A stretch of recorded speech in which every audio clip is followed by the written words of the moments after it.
你看到的是冷静、权威、忙碌，但你看不到的是口罩下的表情包，儿科生标配吧。白大褂口袋里的秘密，藏在专业背后的那份。哎呀，说不好，重新录一下吧，真是。没有时间刷，不仅是 B 站，几乎其他的网站也不怎么刷。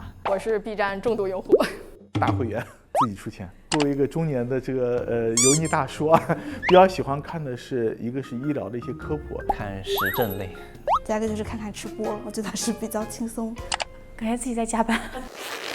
觉得我的同事们都很厉害，在我们当中感觉很多事情都是非常日常，但是把它制成一个故事来看的话呢，心里还是蛮有震撼的，觉得自己还是在做一件有意义的一个事情，对我们自己工作的认识会更进一步了。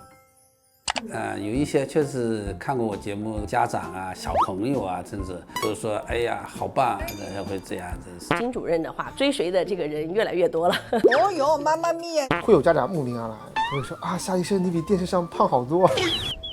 我老婆很当回事情，说啊，你现在是个明星了，你出门要注意一下你的形象，会限制我穿这个衣服，穿那个衣服，我不管它，我想穿什么就穿什么。因为我是外科医生，家里面一个是零碎的小玩具不会有，快要损坏的那种车轮子有尖锐物品不会有，小朋友不会处于无人看管的状态。看食物成分表，然后心里会不自主的默默的计算，你闭嘴啊，今天这顿饭你不准说话，会装可爱。啊，给阿姨看看好不好？喜欢满脸带笑看的孩子，我自然而然就喜欢面带微笑上去，然后再眨巴眨巴眼睛。